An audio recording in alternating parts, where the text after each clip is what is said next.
नमस्कार। आज की बात में आज की बड़ी खबर यह है कि प्रधानमंत्री नरेंद्र मोदी ने गौरक्षा के नाम पर गुंडागर्दी करने वालों को अल्टीमेटम दिया है। खुद गौरक्षा कहने वाले गुंडों को मोदी ने साफ साफ लहजे में कहा, गाय के नाम पर हत्या करना गौरक्षा नहीं है। आज मोदी की बात में गुस्सा था, इमोशन था। मैं आपको नरेंद्र मोदी की पूरी बात सुनवाऊंगा, उनका इमोशन सुनवाऊंगा और ये दिखाऊंगा कि वो किस्सा कहते कहते कैसे इमोशन हो गए, उनका गला भर आया जब वो गाय की बात कर रहे थे। लेकिन इससे पहले आपको राजकोट शहर की तस्वीरें देखनी चाहिए। आज गुजरात का राजकोट शहर मोदी मोदी के नारों से गूंजा। सुबह से लगातार बारिश हो रही थी, लेकिन किसी ने बारिश की परवाह नहीं की और जब प्रधानमंत्री मोदी राजकोट की सड़कों पर निकले तो हजारों लोग उनके स्वागत में खड़े थे। राजकोट में मोदी के रोड शो ने दिखा दिया कि गली गली में अब भी मोदी का क्रेज बरकरार है।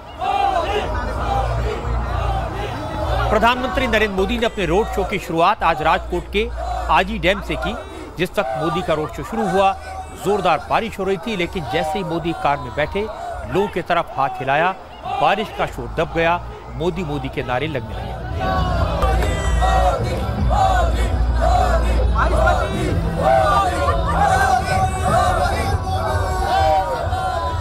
मोदी के मेगा शो को कवर करने के लिए इंडिया टीवी ने पूरी तैयारी की थी। जगह जगह कई कैमरे लगाए थे।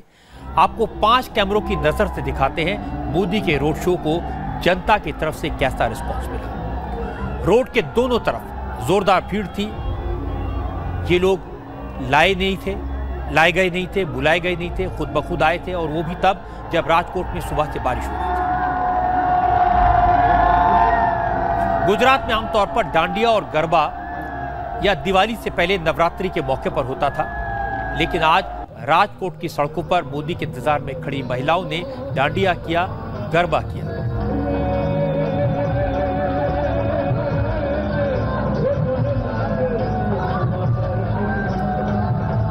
नरेंद्र मोदी के इस मेगा रोड शो को कवर करने के लिए हमारे संवाददाता पंकज भार्गव और निर्णय कपूर राजकोट में थे। अजी डैम पर पंकज थे। आपको पंकज की रिपोर्ट दिखाते हैं, उन लोगों की बात सुनवाते हैं जो मोदी को देखने पहुंचे थे। आपको अंदाजा लगेगा कि प्राइम मिनिस्टर मोदी के बारे में लोग कितने जोश में थे और मोदी आज भी गुजरात में कितने बड़े लीडर हैं।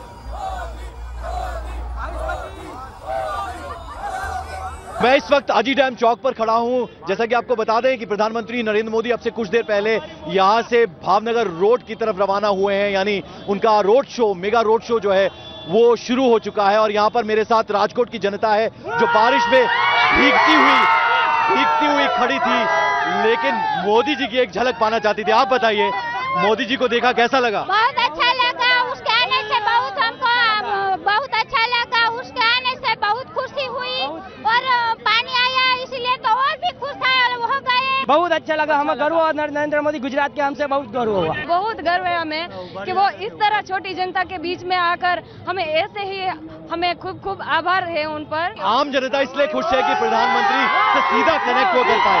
आप बताइए, एक मिनट, आप बताइए कैसा लगा आपको प्रधानमंत्री को? बहुत अच्छा लगा। 4 घंटा से बारिश में इंतजार करके बहुत अच्छा लगा। तो आप देखिए, यहाँ आलम यह है कि मोदी को देखने पर से लोग इतने खुश थे कि उनकी एक झलक पाने के लिए वो इतने खुश हुए और उनका साफ ये कहना है कि जो पानी वो लेके आए हैं वो एक तरह से वरदान उनके लिए साबित होगा। जिस पानी का जिक्र पंकज ने किया वो आजी डैम की इंपॉर्टेंस है, क्योंकि राजकोट को अब इसी डैम के जरिए नर्मदा का पानी मिलेगा।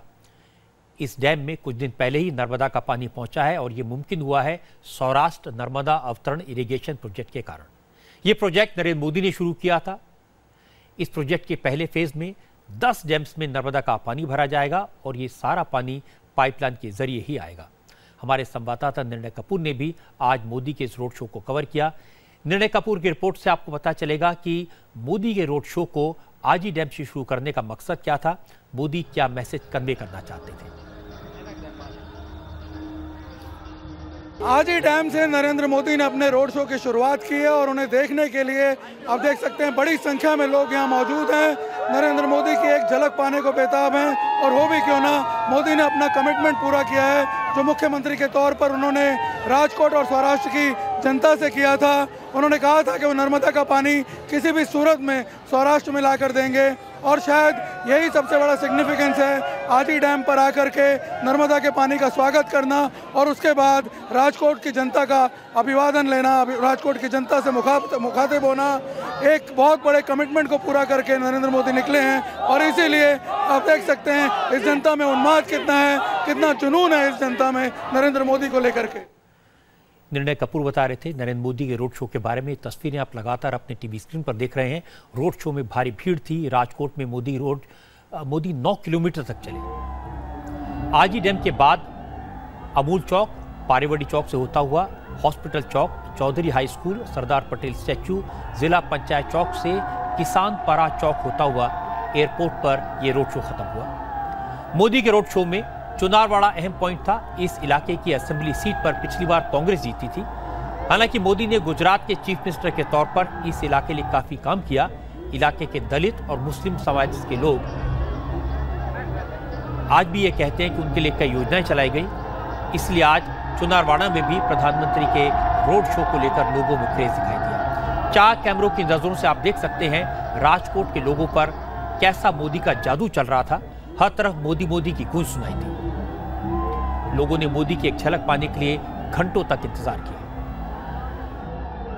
नरेंद्र मोदी की आदत है अपने विरोधियों को चौंका देना, उन्हें सरप्राइज देना और इसीलिए नरेंद्र मोदी ने अपने इस रोड शो की शुरुआत की है कांग्रेस के गढ़ से। राजकोट के शहर की एकमात्र सीट जो कांग्रेस के पास है, वहीं से नरेंद्र मोदी ने अपना रोड शो शुरू किया है। और जब चुनारा वार्ड से ये रोड शो गुजरा है, जहां दलित और मुस्लिम बहुल इलाका है, वहाँ आप देख सकते हैं लोगों में उत्साह, लोगों में जुनून, क्योंकि बहुत सारी ऐसी योजनाएं हैं जिनके जरिए नरेंद्र मोदी लोगों तक, गरीब लोगों तक पहुँचे हैं। उजाला और उज्ज्वला योजना आज भी यहाँ के लोगों के मन में है। लोग उससे काफ़ी ज़्यादा प्रभावित हैं और इसीलिए शायद नरेंद्र मोदी का इतना ज़्यादा सत्कार किया जा रहा है। उन इलाकों में भी जो कि कांग्रेस बहुल इलाके हैं, वहाँ पे भी नरेंद्र मोदी का स्वागत किया जा रहा है। नरेंद्र मोदी के रोड शो का रूट काफी सोच समझकर चुना गया था। इस रूट में उन इलाकों को कवर किया गया जहां या तो बीजेपी को उम्मीद के मुताबिक सपोर्ट नहीं मिलता था। राजकोट का पारेवड़ी चौक ऐसा ही इलाका है। यहां पाटीदारों की संख्या काफी है। मोदी का काफिला राजकोट के पारेवड़ी इलाके से गुजरा। पाटीदार आंदोलन के बाद से पटेल समुदाय के लोग बीजेपी से खुश नहीं थे, पार्टी के खिलाफ टफ स्टैंड लिया था। लेकिन आज मोदी का शो जब पारेवड़ी से गुजरा तो यहां भी हजारों की संख्या में लोग मौजूद थे और लोगों में यहां भी जबरदस्त जोश दिखाई दिया। पारेवड़ी चौक से जब मोदी का रोड शो गुजर रहा है तो पारेवड़ी चौक का भी यही हाल है।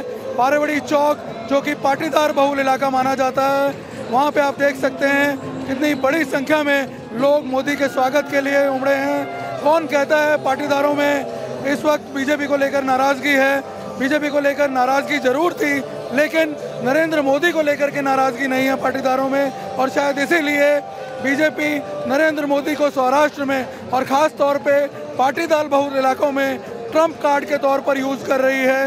और ये एक तरह से मान रही है कि जब अब सारे पटेल लीडर इस वक्त नाकामयाब हुए हैं पाटीदारों को डाइवर्ट करने में, नरेंद्र मोदी को इसमें ज़रूर कामयाबी मिल सकती है और राजकोट में शायद उसी का एक झलक देखने को मिल रही है।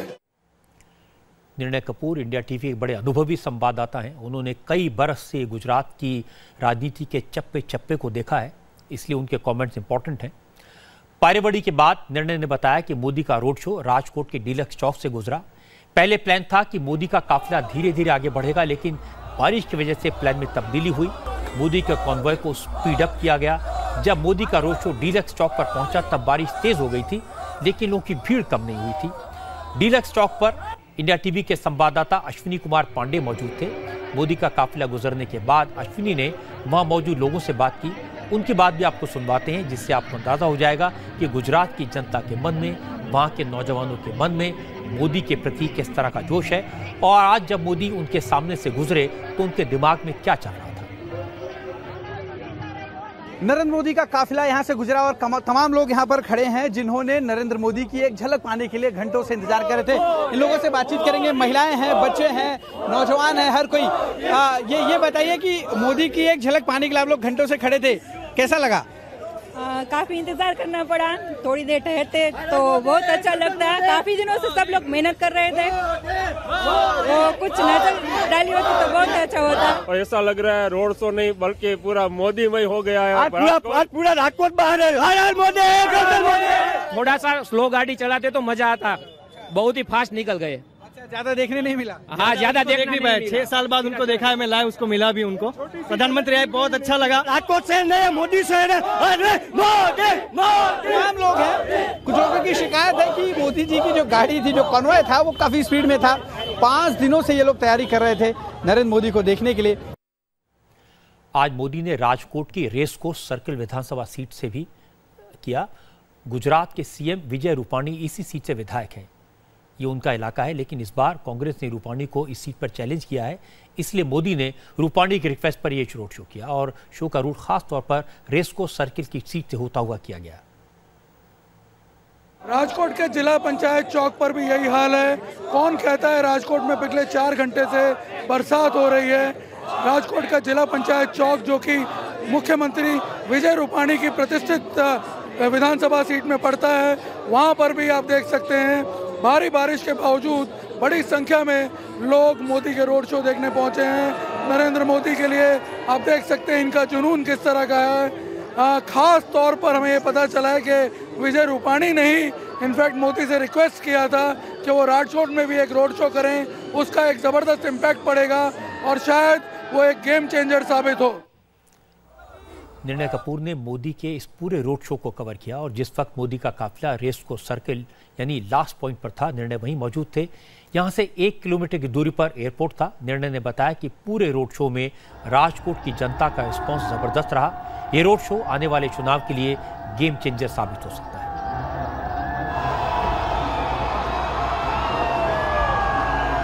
देखिए, आप देख सकते हैं नरेंद्र मोदी का काफिला यहाँ से अभी अभी गुजर रहा है और लोगों में जुनून आप देखिए किस तरह का है।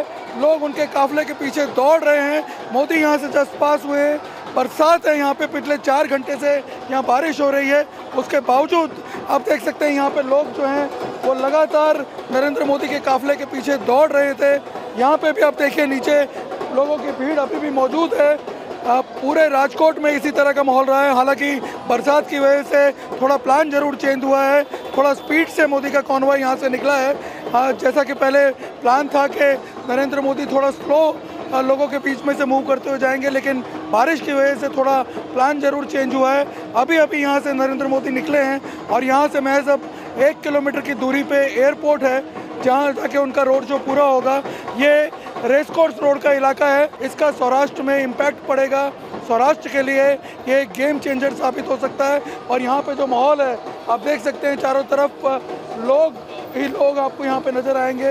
हालांकि पूरा जो कॉन्वॉय है अब वो गुजर गया है, नरेंद्र मोदी यहाँ से गुजर गए हैं, लेकिन लोगों में आप देख सकते हैं किस तरह का क्रेज़ मोदी के लिए होगा कि इतनी बरसात लगातार पड़ने के बावजूद भी लोग यहाँ पे डटे रहे, यहाँ नरेंद्र मोदी की एक झलक पाने के लिए यहाँ पे घंटों से रुके रहे। अब जरूरी ये था ये जाने कि लोग इस बारे में क्या कहते हैं। रेस्को सर्किल से मोदी का काफिला गुजरने के बाद भी काफी देर तक लोग वहां खड़े रहे। निर्णय कपूर ने जब लोगों से बात की तो पता चला उनके दिल में क्या है। आप बताइए कैसा लगा नरेंद्र मोदी को देख के? देख के बहुत मजा आया। राजकोट वासियों सब ने नरेंद्र मोदी जी का बहुत भव्य स्वागत किया है। सभी समाज वाले ने भी अपनी तरफ से अलग अलग डेकोरेशन किया है और राजकोट में देख रहे हैं आप जन्माष्टमी और दिवाली जैसा माहौल है। मोदी जी का बहुत अच्छी तरह से स्वागत है। क्या वजह क्या है, क्यों मोदी जी इतना पसंद करते हैं लोग? पानी लेकर के आए इसीलिए पानी की जो समस्या थी वो आज हल हो गई है, इसीलिए मोदी जी हमारे लिए एक राजा से भी बढ़कर है। बहुत अच्छा लगा। आज जैसे लग रहा था कि कान्जी जैसे जन्माष्टमी में हम सबको दर्शन देते, ऐसा ही आज फील हुआ था। कान्जी आज मोदी जी की तरह आए हैं और हमें दर्शन दे गए। आप बताइए, क्या थोड़ी कम देर रुके, मतलब बहुत फास्ट निकल गए? हाँ, हम तो जितना चाहे उतना समय उनके साथ पास करना चाहते थे, उन्हें देखना चाहते थे, लेकिन हमारा नसीब इतना ही था। ठीक है, चलो इतना दर्शन तो हुए उनके। मोदी को देख के बहुत मजा आया यार, बाकी तो कुछ नहीं, ये सब माहौल देख के बहुत मजा आ रहा है। 150 सीटें ला पाएगी बीजेपी? हाँ, जरूर मेरे अंदाज से तो 50 से ज्यादा सीट ला पाएंगे अब तो, ऐसा लगा, माहौल देख के ऐसा लग रहा है। सारी सीटें पे पाटीदार सपोर्ट करेंगे, जरूर ही सपोर्ट करेंगे यार। अपने देश को आगे लेके चलता है तो उसको क्यों सपोर्ट नहीं करेंगे, जरूर सब सपोर्ट ही करेंगे ना यार। मोदी के सपोर्टर्स बड़ी संख्या में मौजूद थे। निर्णय कपूर उनसे बात कर रहे थे और इस वक्त निर्णय कपूर हमारे साथ हैं राजकोट से। निर्णय, ये जो इलाका है ये कांग्रेस का गढ़ माना जाता है, लेकिन जो आज रिस्पॉन्स मिला यहाँ नरेंद्र मोदी को, क्या लगा आपको? देखिए, मैं आपको एक चीज़ बताना चाहता हूँ रजत जी, इस बात से ही ये तय हो जाता है कि कांग्रेस में कितनी खलबली होगी नरेंद्र मोदी के इस रोड शो को लेकर के, क्योंकि उनका जब रोड शो की अनाउंसमेंट हुई थी उसी वक्त जो यहाँ विधायक हैं इस इलाके के, उन्होंने ये अनाउंस कर दिया कि वो अब इस सीट से चुनाव नहीं लड़ेंगे। वो एक फेस सेविंग मेजर के जरिए उन्होंने ये दिखाने की कोशिश की कि वो विजय रूपानी को चैलेंज करेंगे, जो कि एक तरह से उनके लिए विजय रूपानी को यहाँ इस कॉन्स्टिट्यूंसी में हराना नामुमकिन सा लगता है। तो आप अंदाज़ा लगा सकते हैं कि नरेंद्र मोदी के रोड शो का क्या प्रभाव हो सकता है एक ऐसी सीट पर जहाँ पे कांग्रेस के कैंडिडेट जीतते आ रहे हैं काफ़ी लंबे समय से, लेकिन उसके बावजूद जब नरेंद्र मोदी का रोड शो हो रहा है तो आप अंदाज़ा लगा सकते हैं लोग ये मानते हैं कि परिस्थिति में चेंज आएगा। और जिस तरह से मैं आपको बता दूं पिछले दिनों में सिचुएशंस बदली हैं और गुजरात के अंदर भी परिस्थिति में काफ़ी हद तक बदलाव आया है, ख़ास तौर पे यूपी के चुनाव के बाद, और जिस तरह से जो मेजर लिए गए नोटबंदी के और सर्जिकल स्ट्राइक के, उसको मुझे लग रहा है कहीं ना कहीं बीजेपी भुनाने में काफ़ी हद तक कामयाब हुई है। और कहीं ना कहीं जो दूसरे आंदोलन चल रहे थे गुजरात में, पाटीदार आंदोलन या दलित आंदोलन, उनका भी कहीं ना कहीं असर जो है वो थोड़ा थोड़ा कम होता हुआ नज़र आ रहा है। और उसी का फ़ायदा उठाने के लिए बीजेपी ने जो योजना बनाई है वो ये है कि पूरा चुनाव प्रचार नरेंद्र मोदी के इर्द गिर्द जो है उसको केंद्रित कर दिया है। और मैं आपको बता दूं कि नरेंद्र मोदी जब जिस तरह से उतरे हैं मैदान में, जाहिर सी बात है उनका मुकाबला कांग्रेस में करने की ताकत नहीं है इस वक्त। लेकिन इसका अर्थ ये भी हुआ कि गुजरात में बीजेपी पूरी तरह से नरेंद्र मोदी पर निर्भर है, उनकी लोकप्रियता पर निर्भर करेगी। जी, इस बात से हम इनकार नहीं कर सकते हैं, क्योंकि मैं आपको बता दूं कि पिछले 3 सालों में नरेंद्र मोदी के जाने के बाद जो वॉइड क्रिएट हुआ है उनके जाने के बाद गुजरात की राजनीति में, कहीं ना कहीं बीजेपी का नेतृत्व जो है वो उसे पूरा नहीं कर पाया है। परसेप्शन वाइज अगर देखें तो लगातार 3 सालों में पहले 2 साल तो परसेप्शन सरकार का नीचे गिरा है। हालांकि विजय रूपानी के आने के बाद थोड़ा सा न्यूट्रलाइज ज़रूर हुआ है सिचुएशन, लेकिन फिर भी वो इम्पैक्ट नहीं है इस वक्त वोटर्स के अंदर बीजेपी पार्टी का, जो नरेंद्र मोदी अकेले अपने बलबूते पर क्रिएट कर सकते हैं। शायद यही वजह है कि पूरा का पूरा चुनाव प्रचार जो है वो नरेंद्र मोदी के इर्द गिर्द केंद्रित कर दिया गया है। और बीजेपी, मैं आपको बता दूं रजत जी, किसी भी कीमत पे ये चुनाव जीतना चाहती है, भारी मेजॉरिटी के साथ जीतना चाहती है, ताकि 2019 के लिए एक पूर्व भूमिका तैयार हो सके। बिल्कुल जी, निर्णय बहुत बहुत शुक्रिया आपका। आप नज़र बनाए रखिए, लगातार गुजरात के चुनाव पर आपसे बात करते रहेंगे। जैसे निर्णय ने कहा कि पूरी तरह से नरेंद्र मोदी के ऊपर डिपेंडेंट है गुजरात में भारतीय जनता पार्टी, और आज ऐसा लगा कि जैसे मोदी ने गुजरात के आने वाले असेंबली इलेक्शन का कैंपेन शुरू कर दिया, और वो भी बड़े ज़बरदस्त तरीके से। असल में सौराष्ट्र कुछ साल पहले तक सूखा पड़ता था, यहाँ पर ज़बरदस्त सूखा होता था, पानी नहीं था और पानी ट्रेन के जरिए पहुँचाया जाता था। उस वक्त मोदी ने नर्मदा का पानी सौराष्ट्र लाने का वादा गुजरात की जनता से किया था। डैम बनाए गए, सैकड़ों किलोमीटर से पाइप के जरिए नर्मदा का पानी डैम तक लाया गया। अब ये पानी सौराष्ट्र के लोगों को मिलेगा। नरेंद्र मोदी ने आज ही डैम पर प्रोग्राम करके अपना वादा पूरा कर दिया। मोदी की कोशिश से सूखाग्रस्त इलाका हरा भरा हो जाएगा। लोगों को बूंद बूंद पानी के लिए तरसना नहीं पड़ेगा, और ये छोटी बात नहीं है। और लोग जानते हैं कि ये करने में कितनी मेहनत, कितनी प्लानिंग लगी है। अब अगर मोदी इस इशू को असेंबली इलेक्शन में उठाएंगे तो इसमें कोई बुरी बात नहीं है, और इसका फायदा इस इलाके में बहुत मिलेगा। इससे पहले मोदी आज अहमदाबाद में थे। साबरमती आश्रम के 100 साल पूरे हुए। इस मौके पर आयोजित कार्यक्रम में मोदी ने हिस्सा लिया। बापू की प्रतिमा पर फूल चढ़ाए, चरखा चलाया, आश्रम में एक पेड़ भी लगाया, और इसके बाद उन लोगों को कड़ा मैसेज दिया जो गौ रक्षा के नाम पर खून खराबा करते हैं। और ये आज की बड़ी खबर है। नरेंद्र मोदी ने चेतावनी दी उन लोगों को जो कानून हाथ में लेते हैं। मोदी ने कहा कि गौ रक्षा के नाम पर किसी इंसान की हत्या बर्दाश्त नहीं की जा सकती। गाय की भक्ति अच्छी बात है, गाय की सेवा करनी चाहिए, लेकिन गाय की रक्षा के नाम पर किसी की हत्या का हक मिल जाता है, यह गलत है। मोदी ने कहा कि यह गांधी जी और विनोबा भावे का रास्ता नहीं है। गाय की रक्षा के नाम पर हिंसा करने वालों के साथ हमदर्दी नहीं दिखाई जा सकती। गाय की रक्षा, गौ की भक्ति महात्मा गांधी और विनोबा भावे से बढ़कर के कोई नहीं होता। अगर गाय की भक्ति करनी है, गाय की रक्षा करनी है, तो गांधी जी ने और विनोबा जी ने हमें उत्तम राह दिखाई। उसी रास्ते पर देश को चलना ही पड़े। विनोबा जी जीवन भर गौ रक्षा के लिए अपने आप को आहूत करते हैं। मेरा सौभाग्य था, मैं एक बार वर्धा गया विनोबा जी के दर्शन करने के लिए। प्रणाम किए बैठा, मैं बैठा, परिचय हुआ, मेरे सामने देखा, फिर मुझे कह रहे मर जाओ मर जाओ। मैं हैरान था, विनोबा जी कह रहे मर जाओ मर जाओ। मैं चुपचाप बैठा, फिर धीरे से कहे गाय के लिए, गाय माता के लिए। भारत का संविधान भी हमें उसका महत्व समझाता है, लेकिन क्या किसी इंसान को मारने का हमें हक मिल जाता? क्या ये गौ रक्षा है? पूज्य बापू का रास्ता ये नहीं हो सकता। विनोबा भावे का जीवन हमें यह संदेश नहीं देता है।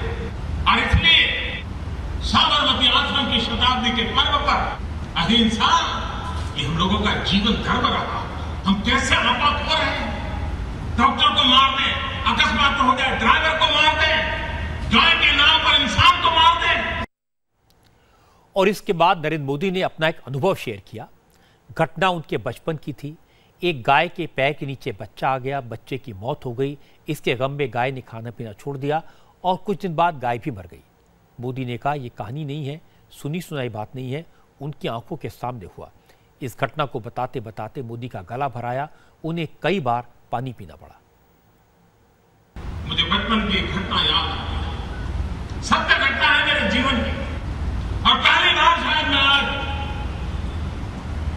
उस बात को कह रहा हूं। मैं बालक था, मेरे गांव में मेरा घर एक ऐसी छोटी सी सांकड़ी गलियारी में है।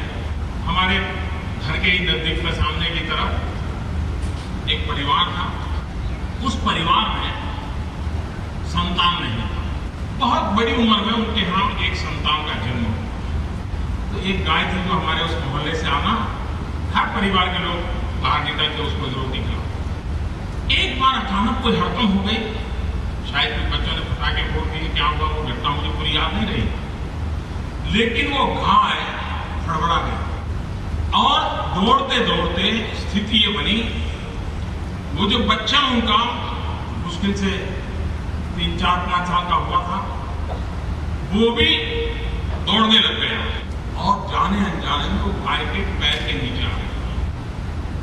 इतने सालों के बाद परिवार में एक बच्चा पैदा हुआ था और गाय के पैर के नीचे आने के कारण उसकी मृत्यु हो गई। दूसरे दिन सुबह से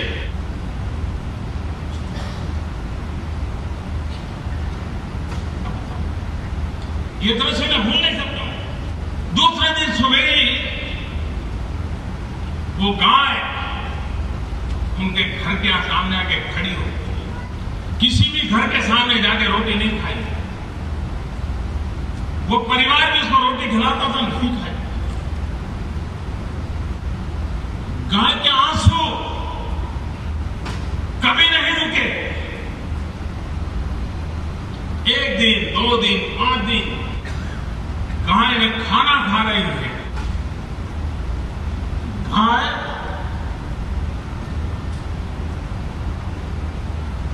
न पानी पी रही है।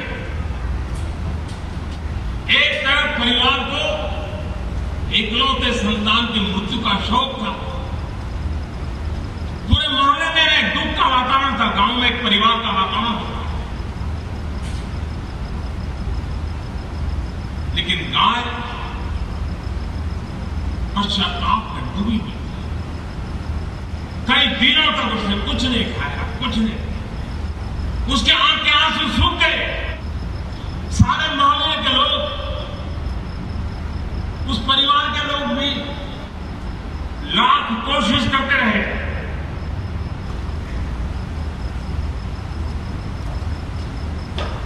लेकिन गाय ने अपना संकल्प नहीं छोड़ा और उस संतान, उस बालक की मृत्यु अपने पैर के नीचे हुई है। इसे पीड़ा के मात्र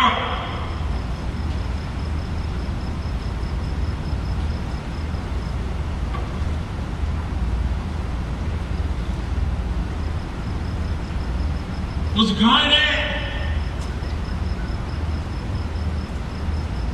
अपना शरीर छोड़ दिया। एक बालक की मृत्यु के पश्चाताप में गाय को बलिदान देता हुआ मैंने बचपन में देखा है। वो दृश्य आज भी मेरे सामने जिंदा है और आज जब मैं सुनता हूं कि गाय के नाम पर किसी की हत्या की जाए, वो निर्दोष है कि गुनहगार है, वो कानून का काम करेगा। इंसान को कानून हाथ में लेने का हक नहीं है। कड़ी चेतावनी देने के बाद प्रधानमंत्री मोदी ने हर तरह की हिंसा पर अफसोस जताया। उन्होंने कहा कहीं एक्सीडेंट हो जाए, हॉस्पिटल में किसी की मौत हो जाए, लोग मारपीट पर उतर आते हैं, तोड़फोड़ करते हैं, भीड़ बिना वजह जाने किसी की जान ले लेती है। यह हमारे देश को क्या हो गया है? मैं देशवासियों से एक विषय पर गंभीरता से कोई बात आज करना चाहूंगा। मैं देश के वर्तमान माहौल की ओर अपनी पीड़ा भी व्यक्त करना चाहता हूं, अपनी नाराजगी भी व्यक्त करना। जो देश चींटी को भी खिलाने में विश्वास कर, जो देश मोहल्ले में दौड़ते घूमते फिरते कुत्तों को भी कुछ न कुछ खिलाने के लिए सोचता, जिस देश में महात्मा गांधी जैसे महापुरुष ने अहिंसा का पाठ पढ़ाया, क्या हो गया है हमें कि अस्पताल में कोई पेशेंट बचा न पाए, हम ऑपरेशन विफल हो जाए और पेशेंट की मृत्यु हो जाए और अचानक परिवारजन अस्पताल को आग लगा दे, डॉक्टरों को मार दे। क्या ये मेरा देश है? हम क्या कर रहे हैं? और इसी चीजों को बढ़ावा मिल रहा है। कहीं दो व्हीकल टकरा गए, दुर्भाग्य से किसी एक की मौत हो गई, किसी को चोट लग गई, न जान न पहचान 50 लोग इकट्ठे हो जाते हैं, गाड़ियां जला देते हैं। क्या ये मेरा देश है? अब मैं आपको बताता हूं कि आखिर नरेंद्र मोदी को गौ रक्षा के नाम पर गुंडागर्दी करने वालों को इतना सख्त मैसेज क्यों देना पड़ा। और ये मैसेज पहले भी दिया था। घटनाएं लगातार जारी हैं। आज भी गौ रक्षा के नाम पर मारपीट और हंगामे की खबरें आई। झारखंड के रामगढ़ में एक वैन में मीट ले जा रहे शख्स को भीड़ ने इतना पीटा कि उसकी मौत हो गई। वहां मौजूद लोगों ने उसकी पिटाई का वीडियो भी बनाया। इस शख्स का नाम अरशद था। अरशद अपनी वैन में मीट ले जा रहा था। किसी ने कह दिया कि गाड़ी में गाय का मांस है। फिर किसी ने जांच पड़ताल की इंतजार नहीं किया, कोशिश भी नहीं की, पुलिस को खबर नहीं दी। भीड़ जुटी और हंगामा शुरू हो गया।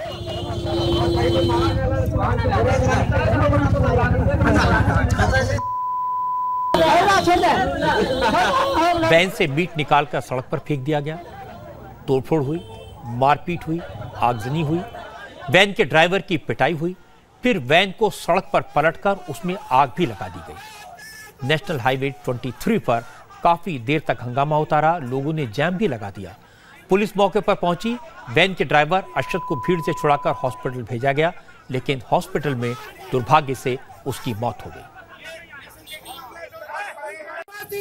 तो जिला प्रशासन का जिम्मेवारी और जवाबदेही बनता है कि जब गौ हत्या पूर्ण रूप से बंद है तो गौ मांस कहां से आ रहा है। क्या कुछ करेंगे इसके लिए आप लोग? इसके लिए हम लोग जहां पे गाय कटा है और गौ हत्यारा जो है, प्रशासन अगर सख्त कार्रवाई नहीं करता है तो हम लोग पूरा रामगढ़ को बंद करने का काम करेंगे।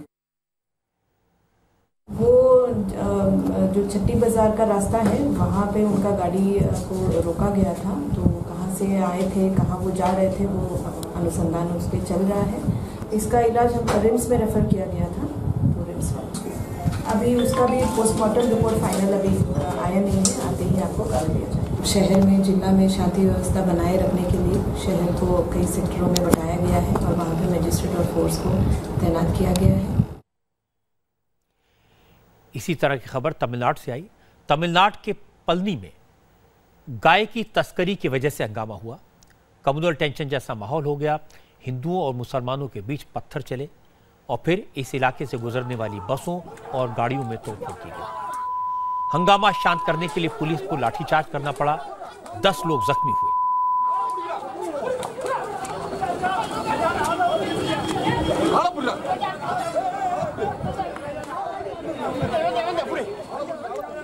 अब मैं आपको बताता हूं इस घटना की शुरुआत हुई कैसे।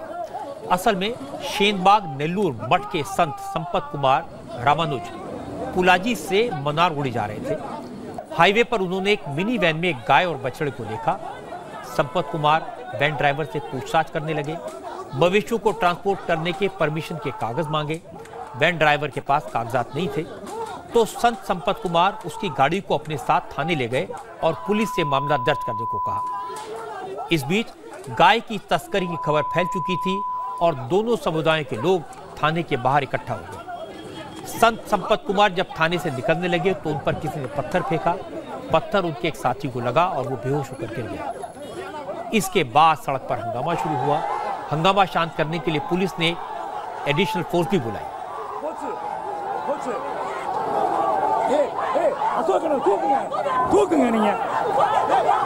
पुलिस ने वैन के मालिक के खिलाफ गाय की तस्करी का केस भी दर्ज कर लिया है। वैन मालिक समेत 3 लोगों को गिरफ्तार भी किया गया।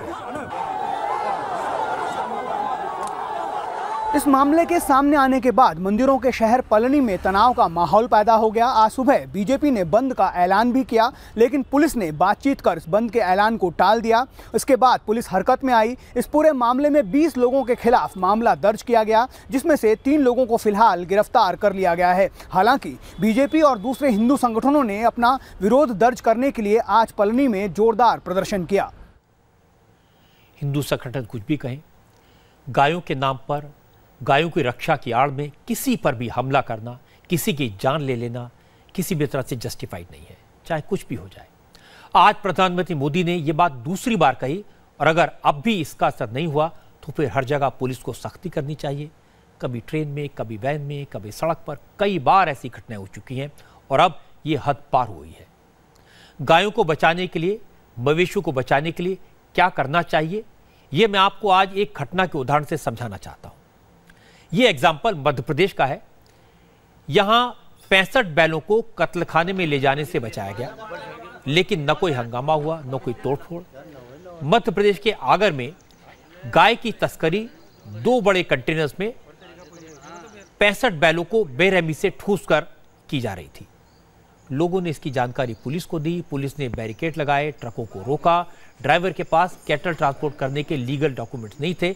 पता चला ये बैल राजस्थान से महाराष्ट्र के स्लॉटर हाउस से ले जाए जा रहे हैं। पुलिस ने मवेशियों के साथ 7 तस्करों को भी गिरफ्तार किया। दोनों कंटेनर ट्रक सीज कर लिए गए। मुखबिर की सूचना पर थाने के पुलिस फोर्स द्वारा घेराबंदी करके 2 कंटेनर माचलपुर तिराहे से पकड़े गए, जिनकी खोलकर तलाशी लेने पर उसमें 65 केले जो बूचड़खाने कटने के लिए जा रहे थे, जिनको उतारा गया और उनको गौशाला में छुड़वाया गया। ड्राइवर और क्लीनर और जो साथ में थे माल के 7 लोगों को गिरफ्तार किया गया है। ये गोवंश प्रतिषेध अधिनियम के तहत इनके विरुद्ध कार्रवाई की जा रही है। आगर में लोगों जो ने किया वो सही तरीका है। गाय के तस्कर पकड़े गए, गाय और बैलों को बचा लिया गया, लेकिन किसी तरह का खून खराबा नहीं हुआ, कोई हिंसा नहीं हुई। अगर आपको भी कोई गायों की तस्करी करता हुआ दिखाई दे, गाय पर अत्याचार करता दिखाई दे, तो खुद एक्शन में आने के बजाय, शोर मचाने के बजाय, अफवाहें फैलाने के बजाय पुलिस को खबर दे। जो ऐसा नहीं करेगा वो जेल जाएगा। इस तरह की घटनाओं पर सियासत भी होगी, और सियासत कैसे होगी इसका उदाहरण भी आप देख लीजिए। आज ही मोदी ने कहा कि गौरक्षा के नाम पर गुंडागर्दी करने वालों को बख्शा नहीं जाएगा। इसके फौरन बाद असदुद्दीन ओवैसी का बयान आया। उन्होंने कहा कि मोदी तो कहने के लिए कहते हैं, उन्होंने पहले भी कहा था, क्या गौरक्षा के नाम पर हिंसा रुक गई? प्राइम मिनिस्टर के कहने के बावजूद भी गाय रक्षकों पर कुछ असर नहीं हुआ, ना उनके दिल में वजीर आजम के अल्फाज का कोई डर पैदा हुआ, बल्कि वो तो और बेखौफ होकर लोगों को मारते गए, उनको मारपीट करते गए, उनकी जानें लेते गए।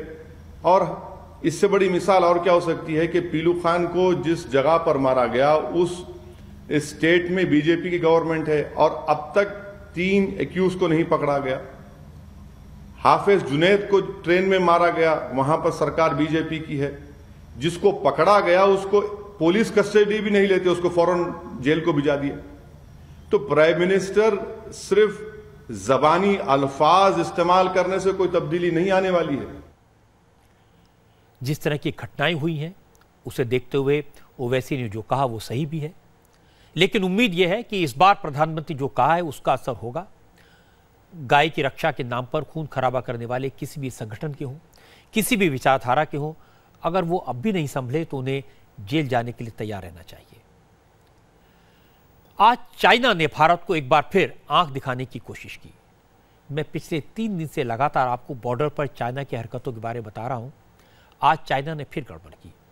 आज चाइना की पीपल्स लिबरेशन आर्मी पीएलए ने भारत को डराने की कोशिश की, 62 की लड़ाई का हवाला दिया और इंडिया के बॉर्डर के पास अपने बैटल टैंक की नुमाइश की। पीएलए इंडो तिब्बत बॉर्डर के पास अपने टैंक्स लेकर आई। इंडियन बॉर्डर के बिल्कुल पास चाइनीज मिलिट्री टैंक्स दौड़े। चाइनीज आर्मी ने टैंक्स को लेकर कॉम्बैट रिहर्सल की। हालांकि चाइना की तरफ से कहा गया कि उसकी मिलिट्री ने अपने लाइट वेट बैटल टैंक के ट्रायल किए हैं। 35 टन वजनी इन टैंक का ट्रायल तिब्बत के मैदानी इलाकों में किया गया। लेकिन ये टैंक किसी देश को टारगेट करने के लिए नहीं बल्कि अपनी कैपेसिटी, अपने पैरामीटर्स चेक करने के लिए उतारे गए थे, ये दावा किया चाइना ने। सिर्फ तिब्बत के पास नहीं, सिक्किम बॉर्डर पर भी चाइना ने इंडियन आर्मी को प्रोवोक करने की कोशिश की। सिक्किम के ढोकला में कल चाइनीज आर्मी ने इंडिया के एक पुराने बंकर पर बुलडोजर चला दिया था। यह बंकर इंडो चाइना और भूटान के ट्राइक जंक्शन पर बना हुआ है। आर्मी सोर्सेज के मुताबिक चाइना ने इस एरिया पर अपना हक जताया, इंडियन आर्मी से अपना बंकर हटाने को कहा, लेकिन इंडियन आर्मी ने इनकार कर दिया। इसके बाद चाइना ने जबरदस्ती दिखाते हुए बंकर को बुलडोजर लाकर डिस्ट्रॉय कर दिया। असल में इंडियन आर्मी आजकल सिक्किम में इंडो चाइना बॉर्डर पर अपने इलाके में नए बंकर बना रही है और पुराने बंकर्स को अपग्रेड कर रही है। चाइना इससे परेशान है, इसलिए टेंशन क्रिएट करने के लिए चाइना ने इस तरह का काम किया। आपको बता दूं कि भारत और चाइना का बॉर्डर 3488 किलोमीटर लंबा है। जम्मू कश्मीर से शुरू होकर अरुणाचल प्रदेश तक जाता है और इसमें से 220 किलोमीटर का बॉर्डर सेक्शन सिक्किम में पड़ता है। ये इलाका सेंसिटिव है। चाइना की हरकतों को देखते हुए आज chief of army staff general Bipin Rawat Sikkim के दौरे पर गए। आर्मी चीफ ने सरहद के आसपास के इलाकों में सिक्योरिटी को रिव्यू किया। हालांकि जनरल रावत ने इन रिपोर्ट्स को खारिज किया जिसमें कहा गया था कि चाइनीज सैनिकों ने भारत की सीमा में घुसपैठ की थी, इन्फिल्ट्रेशन किया था। कुछ दिन पहले बिपिन रावत ने कहा था कि इंडियन आर्मी चाइना और पाकिस्तान समेत किसी भी तरह के थ्रेट से निपटने के लिए पूरी तरह तैयार है। इसी पर आज चाइनीज मिलिट्री का रिएक्शन आया। चाइना की आर्मी ने कहा कि इंडिया को जंग जैसी बात करने से पहले सोचना चाहिए, इतिहास को याद कर लेना चाहिए। इंडो चाइना बॉर्डर पर टेंशन को लेकर अब तक चाइना की तरफ से बयान जारी हुए थे, लेकिन आज सिक्किम बॉर्डर के डिस्प्यूट को लेकर पहली बार चाइना की तरफ से ऑन कैमरा बयान आया। चाइना के विदेश मंत्रालय ने कहा कि भारत के साथ बातचीत तभी होगी जब भारत अपने सैनिक हटा लेगा। हम इंडिया से अपील करते हैं कि वो बॉर्डर कन्वेंशन का पालन करे, चीन की सीमा का सम्मान करे और अपने सैनिकों को फौरन पीछे कर ले ताकि टकराव की स्थिति और आक्रामकता से बचा जा सके। भारत इसी वक्त उन सैनिकों को पीछे करे जो बॉर्डर पार कर चुके हैं। दोनों देशों में सार्थक बातचीत तभी होगी जब इस मामले का निपटारा हो जाएगा। असल में चाइना का अंदाज पुराना है। इंडिया पर प्रेशर बनाने के लिए वो सरहद पर लगातार इस तरह की हरकतें करता है। फिलहाल 2 इश्यूज हैं। एक तो चाइना इस बात को हजम नहीं कर पा रहा कि भारत ने उसके वन बेल्ट वन रोड यानी OBOR प्रोजेक्ट में शामिल होने से इनकार कर दिया, और दूसरा इशू सड़क का है। चाइना सिक्किम बॉर्डर के पास सड़क बनाना चाहता है। चाइना चाहता है कि सड़क के लिए इंडियन आर्मी थोड़ा पीछे हट जाए। इंडियन आर्मी अपनी पोस्ट और अपना इलाका क्यों छोड़े? भारतीय जवानों ने मना कर दिया। चाइनीज सैनिकों को इंडियन टेरिटरी में घुसने से रोक दिया। इससे चाइना नाराज है। उसने पहले मानसरोवर यात्रा रोकी, फिर इंडियन आर्मी पर इल्जाम लगाया और आज सरहद के आसपास अपने टैंक्स का परीक्षण किया। कुल मिलाकर ये धमकी है और जनरल बिपिन रावत ने आज कह दिया कि चाइना के रुख से कोई फर्क नहीं पड़ता। एक और बड़ी खबर, कल आधी रात के बाद पूरे देश में जीएसटी लागू हो जाएगा। देश भर में जीएसटी लॉन्च करने के लिए सरकार ने कल पार्लियामेंट के सेंट्रल हॉल में बड़ा कार्यक्रम आयोजित किया है। सेंट्रल हॉल में आधी रात को होने वाले इस कार्यक्रम में घंटा बजाकर जीएसटी लॉन्च किया जाएगा, लेकिन कांग्रेस, तृणमूल कांग्रेस, आरजेडी और डीएमके ने इस प्रोग्राम का बॉयकॉट करने का फैसला किया है। हालांकि महागठबंधन में शामिल जेडीयू ने एक बार फिर कांग्रेस और आरजेडी से अलग रास्ता अपनाया है। जेडीयू के नेता इस कार्यक्रम में शामिल होंगे। गुलाम नबी आजाद ने पार्लियामेंट के सेंट्रल हॉल में आधी रात के कार्यक्रम को गरिमा के खिलाफ बताया। कल 30 जून को आधी रात पार्लियामेंट के सेंट्रल हॉल में जीएसटी के मुद्दे को लेकर जो उसका जश्न मनाया जा रहा है,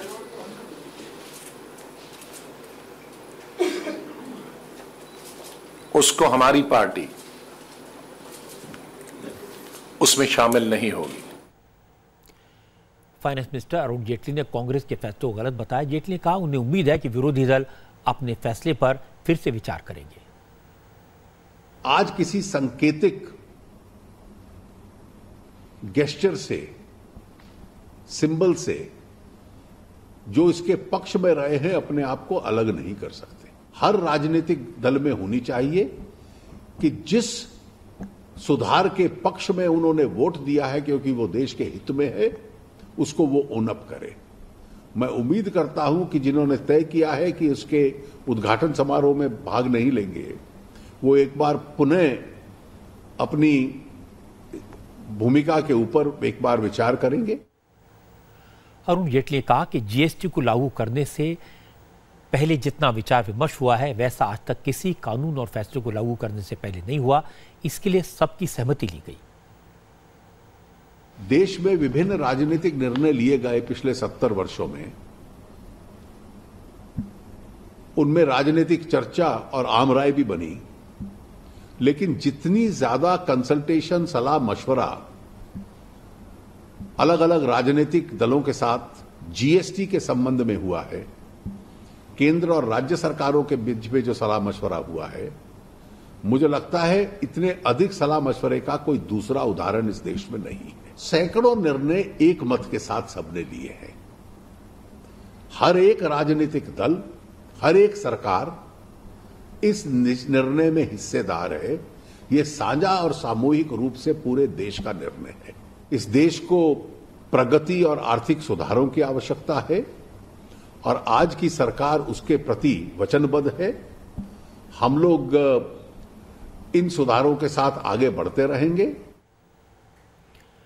जीएसटी बिल कांग्रेस लाई थी, इसलिए कांग्रेस जीएसटी का सीधे सीधे विरोध तो नहीं कर सकती। पार्लियामेंट में सपोर्ट किया ही है, राज्यों में सपोर्ट किया है। डॉक्टर मनमोहन सिंह ने भी कांग्रेस के नेताओं को समझाया कि जीएसटी देश के लिए जरूरी है और कांग्रेस को कल पार्लियामेंट में होने वाले प्रोग्राम में शामिल होना चाहिए। लेकिन कांग्रेस ने जीएसटी का विरोध नहीं किया, उसकी वजह दूसरी है। कांग्रेस चाहती है कि सरकार आधी रात को पार्लियामेंट में प्रोग्राम ना करे। अगर दिन में सरकार ऐसा प्रोग्राम करती तो कांग्रेस उसमें शामिल हो जाती, क्योंकि इस तरह का प्रोग्राम आधी रात के वक्त पार्लियामेंट के सेंट्रल हॉल में 3 बार हुआ है। पहली बार 1947 में आजादी के वक्त, फिर 1972 में और तीसरी बार 1997 में। कांग्रेस को लगता है कि अगर नरेंद्र मोदी ने इसी तरह का प्रोग्राम आधी रात को सेंट्रल हॉल में किया तो इतिहास में उनका नाम भी दर्ज हो जाएगा और जवाहरलाल नेहरू का ट्राइस्ट विद डेस्टिनी के नाम का जो फेमस भाषण है वो पीछे रह जाएगा। अब विरोध की ये कोई जस्टिफाइड वजह तो नहीं है। थोड़ी देर बाद आपको दिखाएंगे आज की अच्छी खबर, योगी आदित्यनाथ की सरकार का ऐसा काम जिससे गरीब लोगों का घर का सपना पूरा हो जाएगा।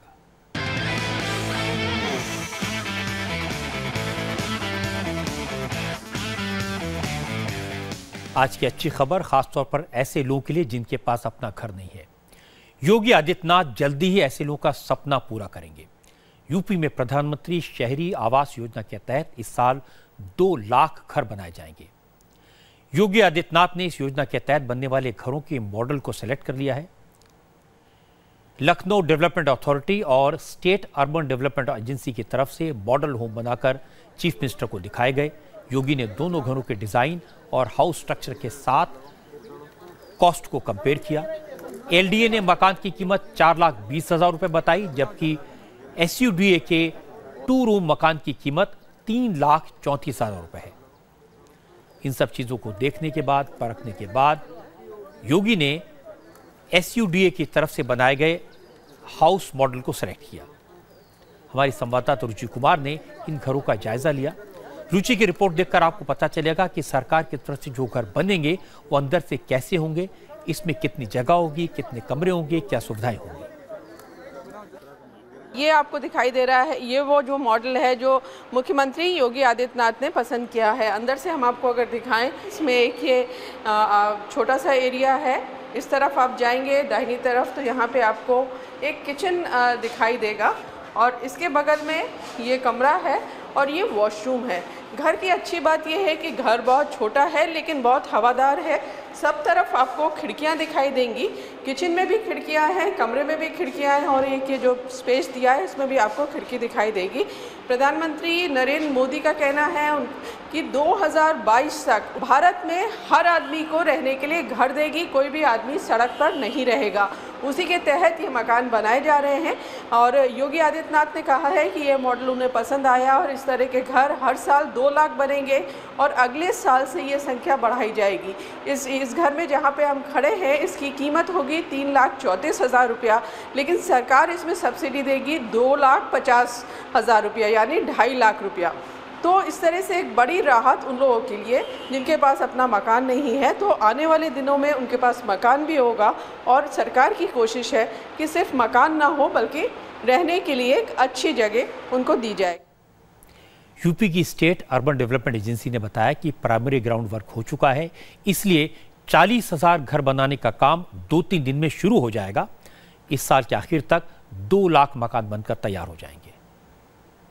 बेसिकली 2 कंपोनेंट है, 2 पार्ट है। एक तो जिनके पास अपनी ज़मीन है, दूसरे वो लोग जिनके पास अपनी ज़मीन नहीं है। जिनके पास ज़मीन है उनको राज्य सरकार और केंद्र सरकार से मिला करके 2.5 लाख की सब्सिडी दी जाएगी। मकान वो खुद बनाएंगे प्लस टेक्निकल सपोर्ट सूडा के द्वारा प्रोवाइड किया जाएगा, क्योंकि इसमें गाइडलाइंस में है कि 21 स्क्वायर मीटर से कम कारपेट एरिया नहीं होना चाहिए और 30 स्क्वायर मीटर तक अलाउड है। वो डिपेंड करता है कि उस व्यक्ति की खुद की कितनी क्षमता है।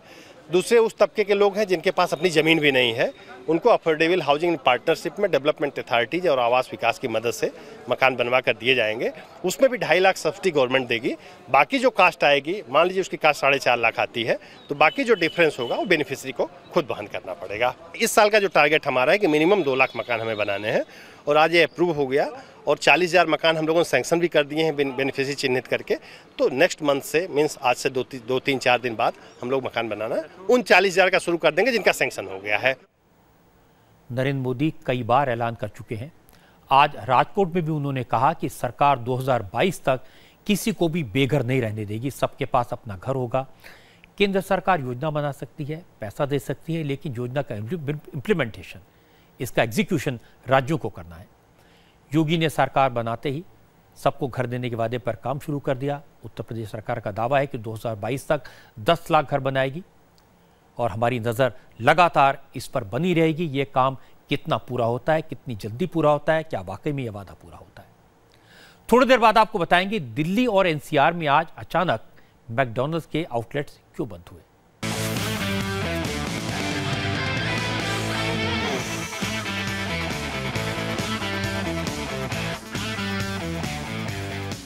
और अब एक ऐसी खबर जिसमें यंगस्टर्स को काफी इंटरेस्ट होगा। दिल्ली और आसपास के इलाकों में फ्लैट्स की franchisee Connaught Plaza restaurant company के और मैकडॉनल्ड्स के बीच में कनॉट प्लाजा रेस्टोरेंट लिमिटेड की ओनरशिप को लेकर इसके फाउंडर विक्रम बख्शी और मैकडॉनल्ड्स इंडिया के बीच झगड़ा चल रहा था, जिसका असर मैकडॉनल्ड्स की ग्रोथ पर लगातार पड़ा। और मैकडॉनल्ड्स के आउटलेट्स जब इस तरह से बंद होते हैं, दुनिया भर में उनकी पॉपुलैरिटी है, इस तरह के ब्रांड के आउटलेट जब बंद होते हैं तो इसका असर पूरी दुनिया में होता है, चर्चा होती है और देश की बदनामी होती है। आज की बात में इतना ही। सुरभि और मीनाक्षी दोनों इस वक्त स्टूडियो में हैं और ये आपको बताएंगे आज की 20 बड़ी खबरें स्पीड से।